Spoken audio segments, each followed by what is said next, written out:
Hey there! Did you know Kroger always gives you savings and rewards on top of our lower than low prices? And when you download the Kroger app, you'll enjoy over $500 in savings every week with digital coupons. And don't forget fuel points to help you save up to $1 per gallon at the pump. Want to save even more? With a Boost membership, you'll get double fuel points and free delivery. So shop and save big at Kroger today. Kroger, fresh for everyone. Savings may vary by state. Restrictions apply. See site for details. Hi everyone, I'm Deb Flashenberg. Welcome to Yoga, Birth, Babies, a podcast produced by Prenatal Yoga Center. We will be diving into everything prenatal yoga, birth, and baby related, hoping to inspire, educate, and empower you through your journey into motherhood. Thank you for listening. Hi, I'm Deb Flashenberg. I'm your host of Yoga Birth Babies, and today we're talking about the Fertility Awareness Method, and some people call that FAM. And what this is, it is a method to help you know the window in which you can conceive, or the window in which if you don't want to conceive, you abstain. And there's just so much more to it. I'm just giving you the tip of the iceberg. And I have to admit, in full disclosure, years ago when I was getting pregnant with my first child, I used a book called Taking Charge for Fertility, which is very similar to the FAM method. And I found it really, really helpful so that I could better understand my body. And as a yoga teacher, I appreciate learning to listen and really explore what's happening. And this methodology gives you that insight into your body in a very deep way. I think you're going to enjoy that. So to have this conversation, I have Chloe Skerlak, and let me tell you a little bit about her. So Chloe is a holistic reproductive health practitioner and full spectrum fertility awareness educator. She has some really great information, and we talk all about cervical fluid and the position of your cervix and taking pictures of your cervix, taking your temperature. There's so much great stuff packed into this conversation. Before we get to that, though, I just want to share a few things going on at PYC. So it is summer when I've been recording this, and that means we've started our outdoor classes again. It's my favorite that we can have that, and Ellen teaches them, and they're amazing. So if you're in New York City and you want to take class with us and you don't want to come inside, then you can head to Central Park, and we have the classes right at Strawberry Fields, so I hope you enjoy those. And of course, we do have our in-studio classes, our online classes, our on-demand classes, our hybrid classes. If you want to do yoga, prenatal, postnatal yoga, we got you covered. So I'll see you on the mat. Now, I recognize that you may not be able to get to class all the time, so head to our website at prenatalyogacenter.com and grab our free downloadable 5 simple solutions to the most common pregnancy and or postpartum pains, so that if you can't get a class in and your neck hurts or your back hurts, you can still take care of yourself. All right, last thing I want to talk about, we have our teacher training. So as of now, we're going to continue to do 2 classes in person a year and 2 classes online. We're going to continue just to look at how people are still enjoying online teaching. I have to say, I love it. I love that our teacher training has gotten so far beyond New York City that we have students that have taken our training all over the world.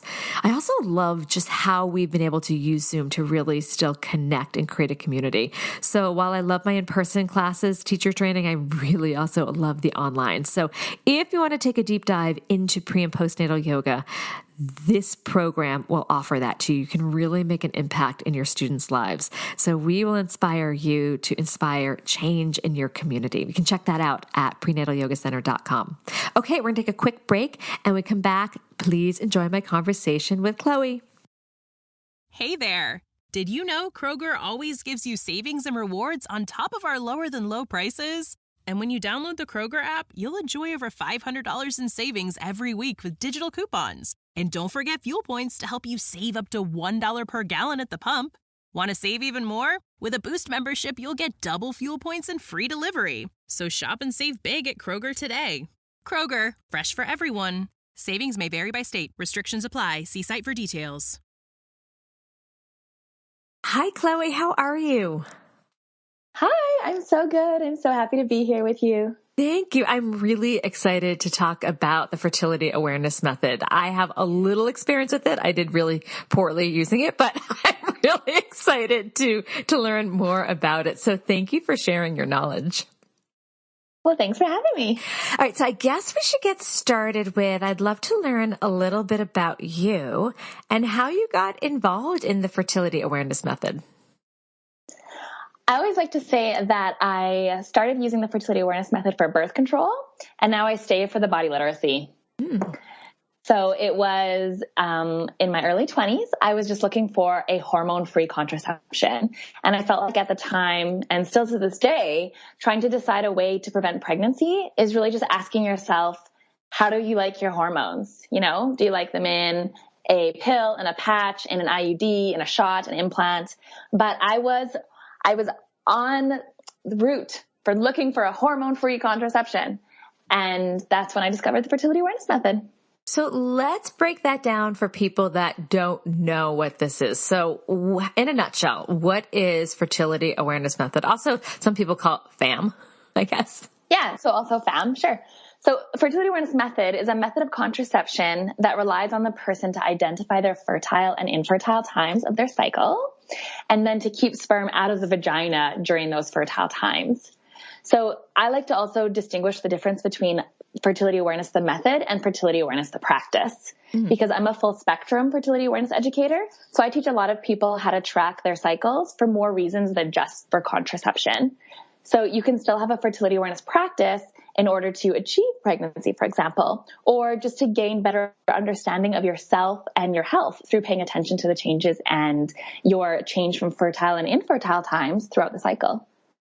All right. So, I have so many questions now. All right. So I'm going to go with first, what are some of the other reasons besides pregnancy? And then you were saying learning about what are some of the signs, like what should we look for? What tells us we're fertile? So I guess first go into besides trying to conceive or preventing pregnancy, what are other reasons that someone may use FAM? Well, so of course to conceive. So knowing that we're only actually fertile 6 days per cycle. If you're trying to conceive, you want to know what days those are. So there's that, of course. And alongside that, it also practicing fertility awareness and with a partner can improve your intimacy and communication with your partner. By supporting your menstrual cycle, you're supporting ovulation, which is how we make the hormones that support our overall health. By paying attention to the changes in our cycle, we gain a better understanding of ourselves. So I like to say that I'm 4 different people in one, depending on which phase of my cycle I'm in. You can also learn how to support yourself cyclically. So whether that's the foods you eat, how you move your body, what you say yes or no to, depending on where you are in your cycle.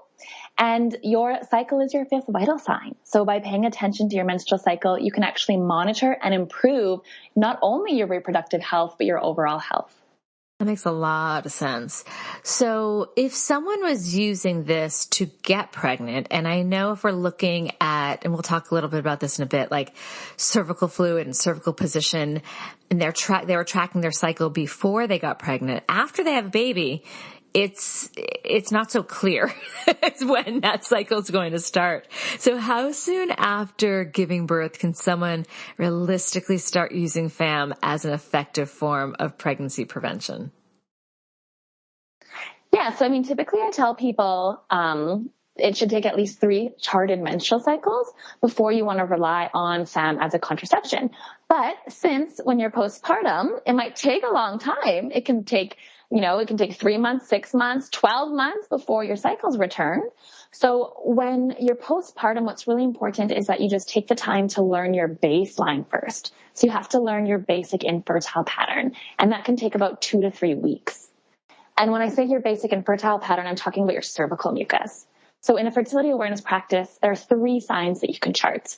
You can chart cervical mucus, basal body temperature, and cervical position.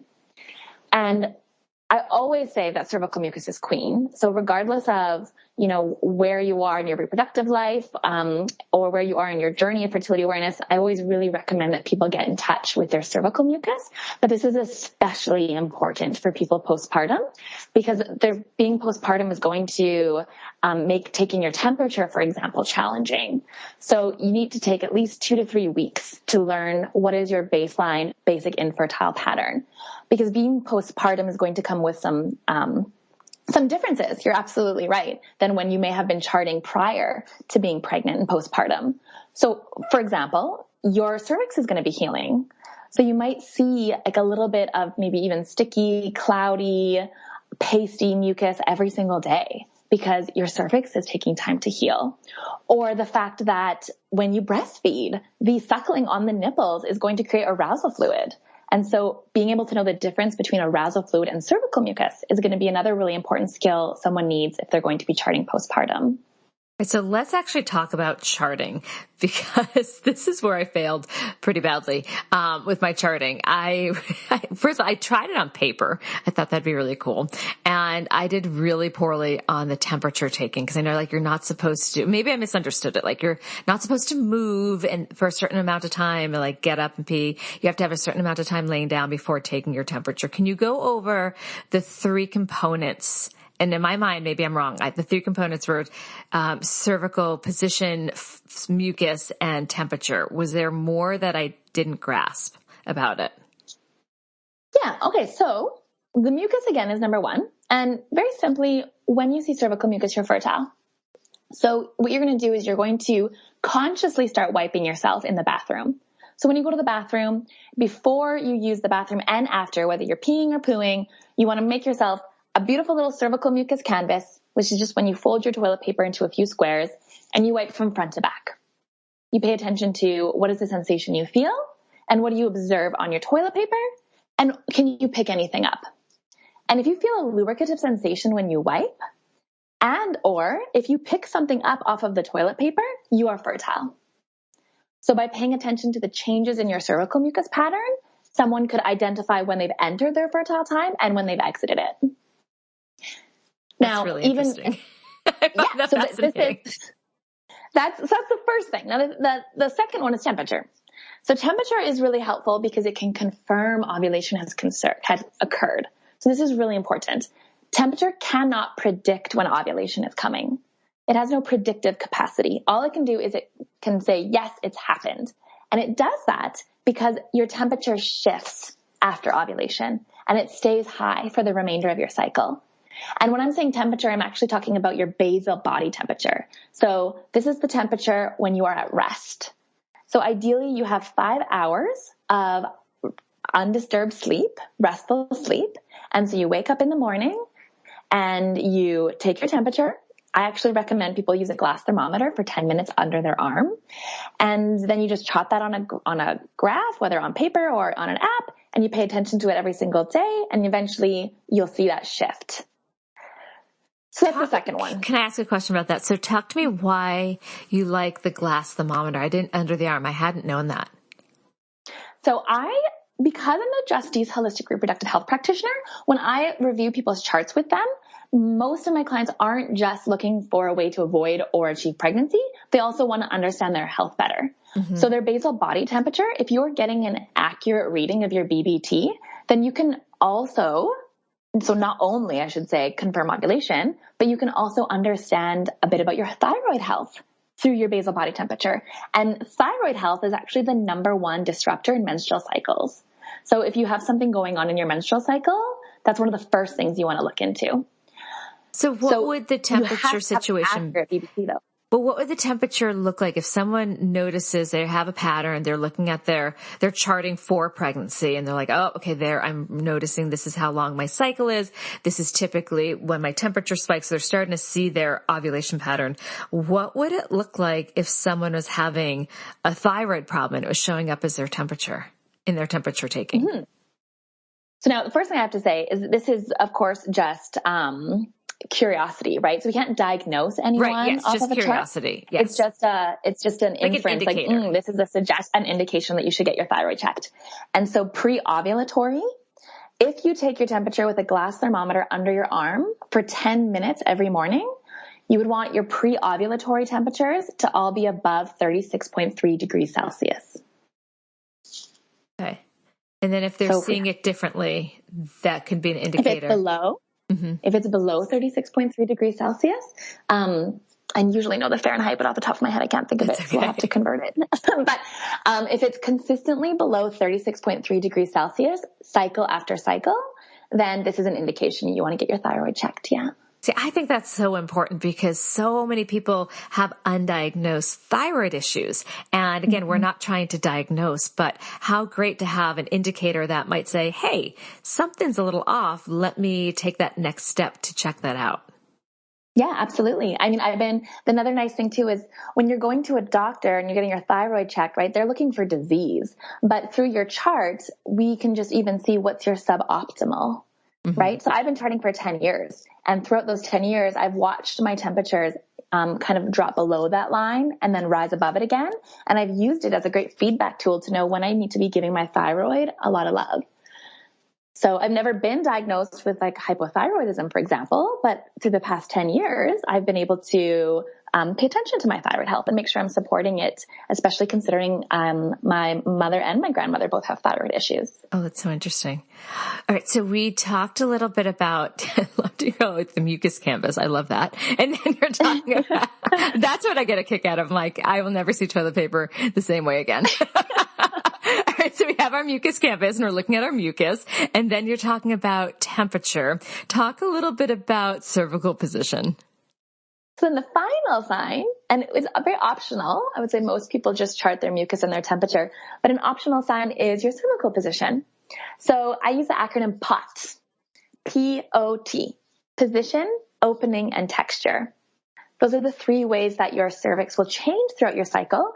And by paying attention to the changes in your position, opening, and texture of the cervix can just give you more information and help you feel more confident about where you are in your cycle. That's really okay. Yeah, I will admit, I didn't do that part. I also have really long nails, so that would feel a little uncomfortable. So coming back a little bit to the cervical mucus, what effects would postpartum hormones have on cervical mucus?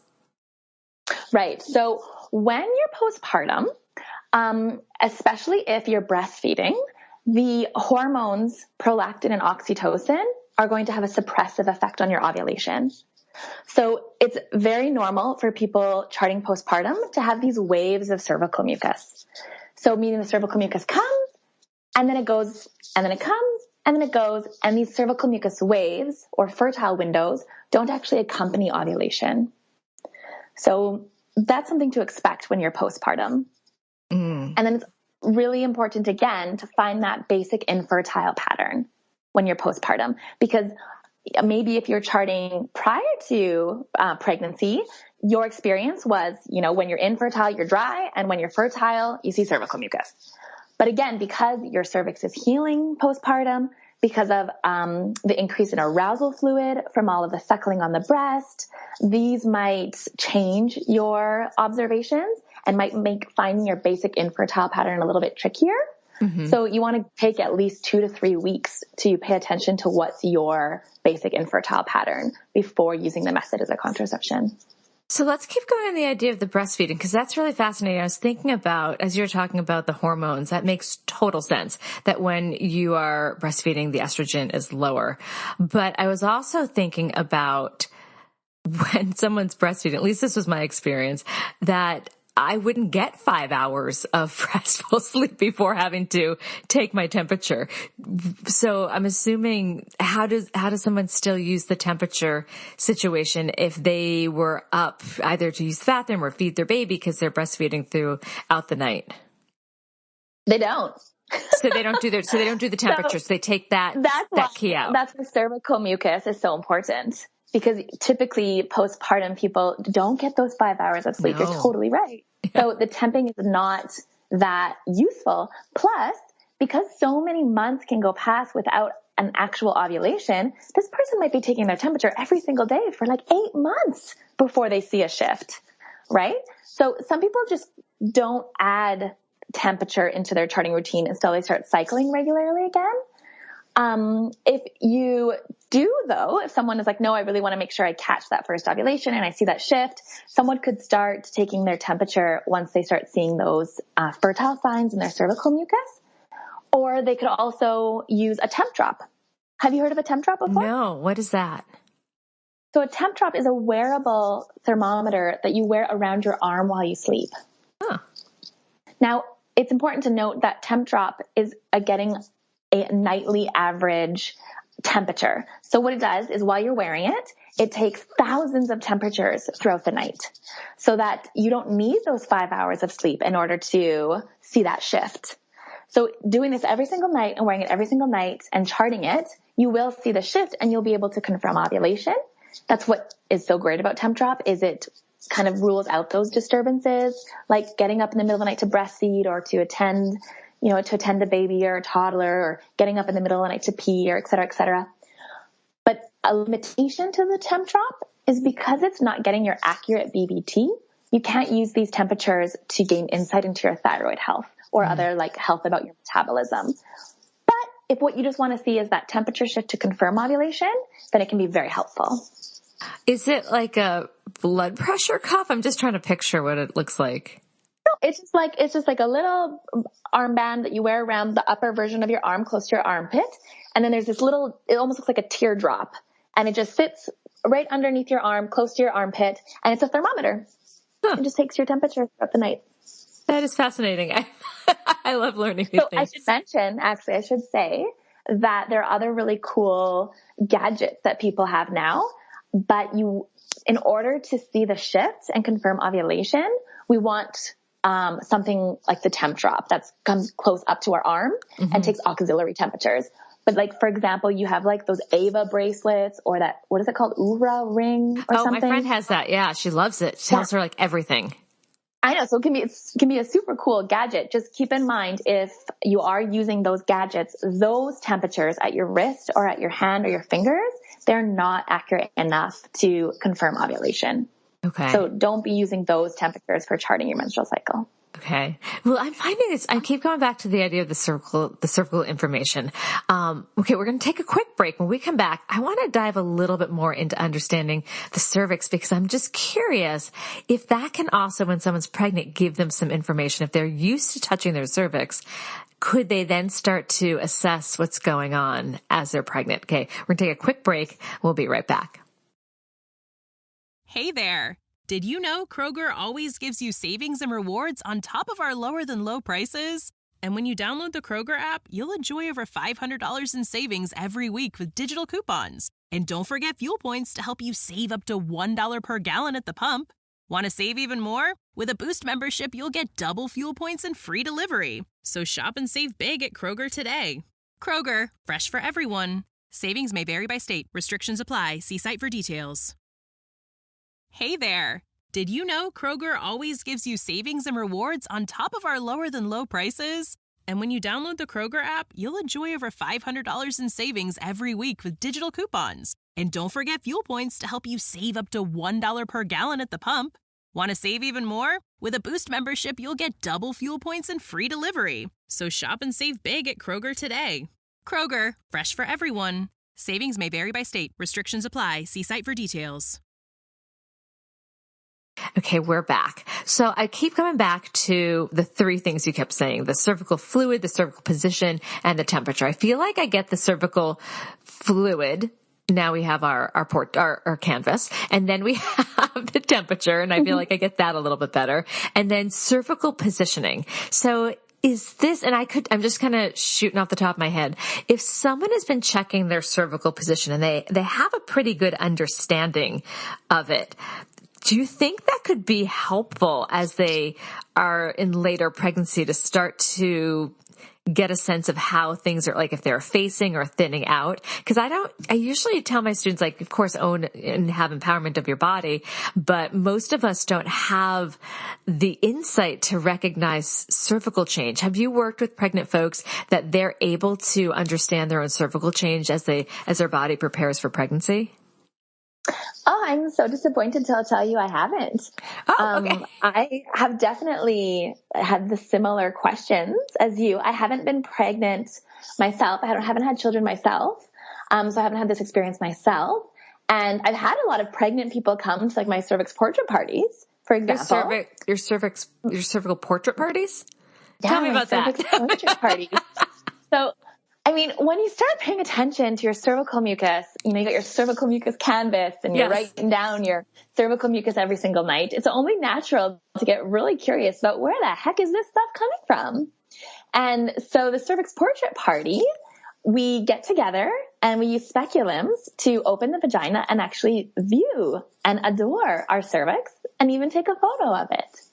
So it's been really cool to, just witness people seeing their cervix for the first time, to even going on a website like it's www.beautifulcervix.com.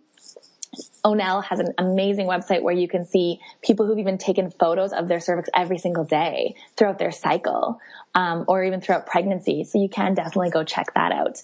But I completely agree with you in that just imagine a person who is already that in touch with their cervix because they check their cervical position every night, for example, as part of their fertility awareness practice. And now they're pregnant and they can essentially be checking their own cervix. That is fascinating. I love learning new things. I never would have thought that. I feel a little old. I'd never heard of a cervical portrait party, nor have I attended one. So people end up with like a souvenir of their cervix, like a picture? Yeah. So it's traditionally, I did the party in person. So I would take the photo, but then during the pandemic, we couldn't be gathering anymore. And people kept sending me photos of their cervix over Instagram. And I was asking them, like, how are you taking this photo? Because it's a juggle. You have a hand mirror, you have a flashlight, you have a speculum, a camera. And they were like, yeah, I'm just taking it with my phone. So I called my best friend over and I said, bring your speculum, bring your camera. We're doing this ourselves. And we just spent the afternoon taking photos of our own cervix. And I said, yeah, I can do this. I can guide someone through this online. So now I do the cervix portrait parties online. Oh my goodness. All right. So who would the fertility awareness method not be a good fit for and why? So that's a really great question. When you're considering, no matter where you are in your reproductive life, whether you're postpartum or not, things to consider is that it's going to take time to learn. And if you're postpartum and you have no reference point to what your menstrual cycle looks like, I could see how that would be challenging. So you want to be patient with yourself and really take time to get to know your body. This is going to require a daily commitment of observing and charting. So is that something that you are, willing to put in? And someone who uses FAM also needs to take full responsibility for the sexual actions and choices, which means that you need clear communication with your supportive partner or partners, and that it's going to require abstinence or proper use of barrier methods and or withdrawal during the fertile time. And something to consider postpartum is that since you're essentially stuck in your pre-ovulatory phase for months, and because you'll have these waves of mucus that come and go that don't accompany ovulation, you might be finding yourself identifying more fertile times than somebody who wasn't postpartum.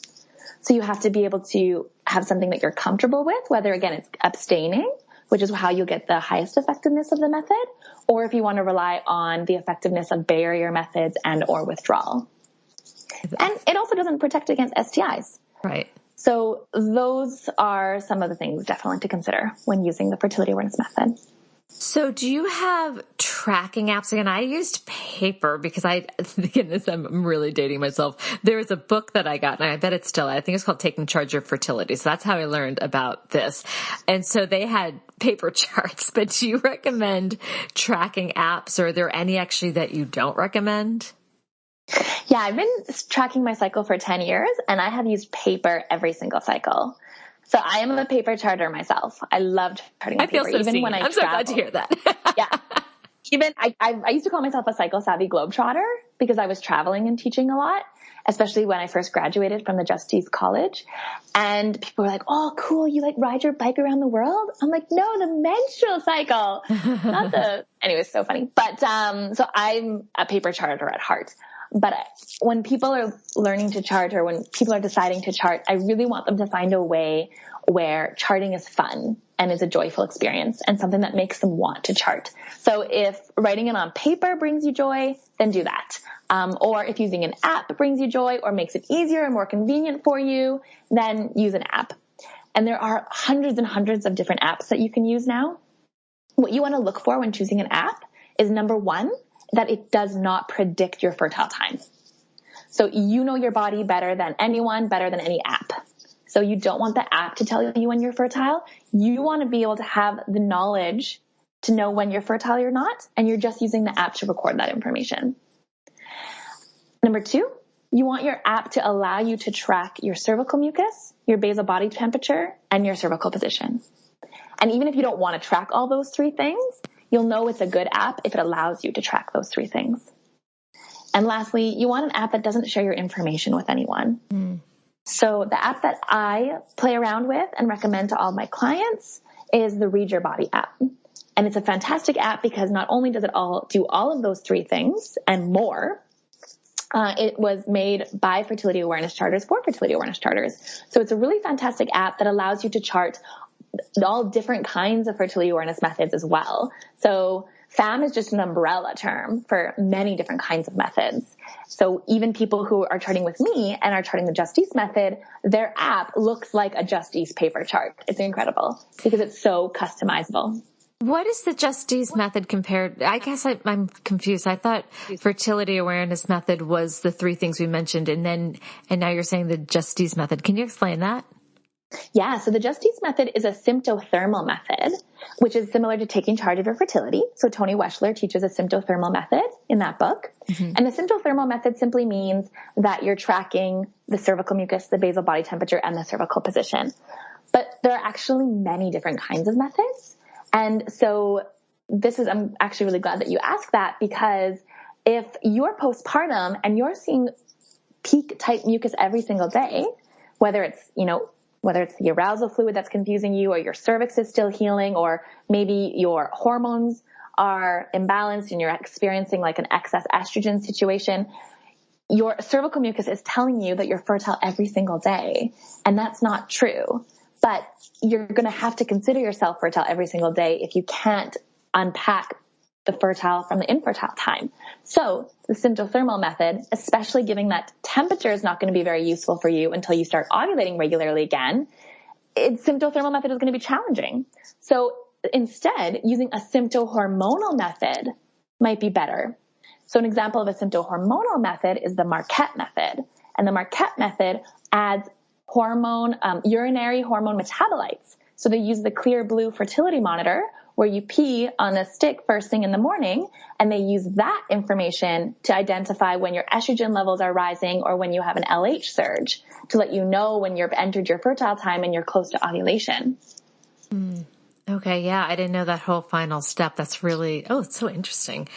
So are there any other tips for postpartum folks who want to try the FAM method, or for those that are excited to use this for conception? Yeah, for sure. Work with an educator. So you don't have to do it by yourself. Seek help. Work with the fertility awareness educator so that you can help establish your basic infertile patterns. You can learn, all the biomarkers that you want to use to chart. You can learn, the different kinds of fertility awareness methods, like symptohormonal methods or symptothermal methods. And you can feel confident in achieving your intentions to use the method. And find some friends who will chart with you, because that's always more fun.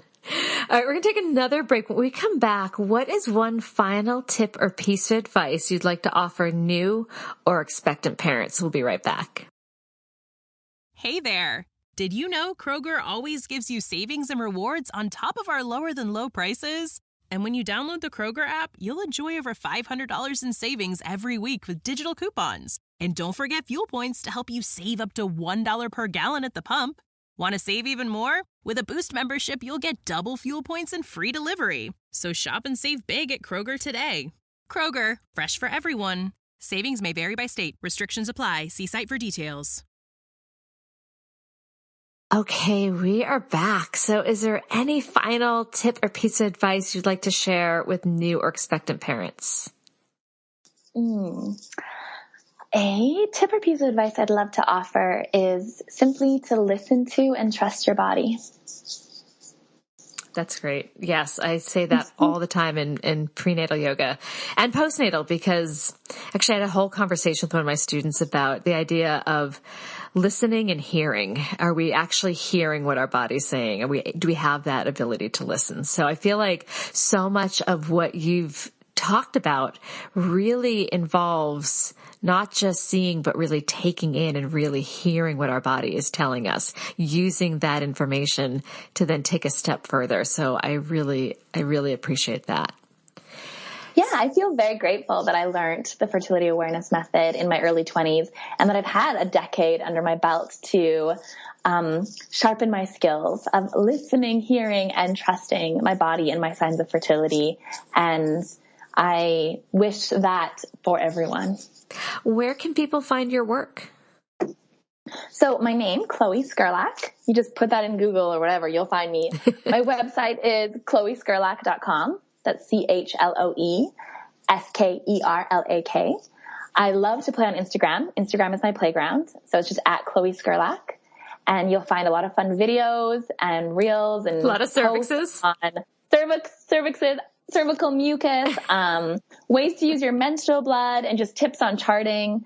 I'm also on Facebook. I also have a YouTube channel, and yeah, so connect. I'd love to talk to people. I offer free 30-minute online consultations for anyone who wants to discuss more if the fertility awareness method is for them. I also offer period positivity workshops. Like I said, I'm a full spectrum fertility awareness educator. So I teach from menarche to menopause.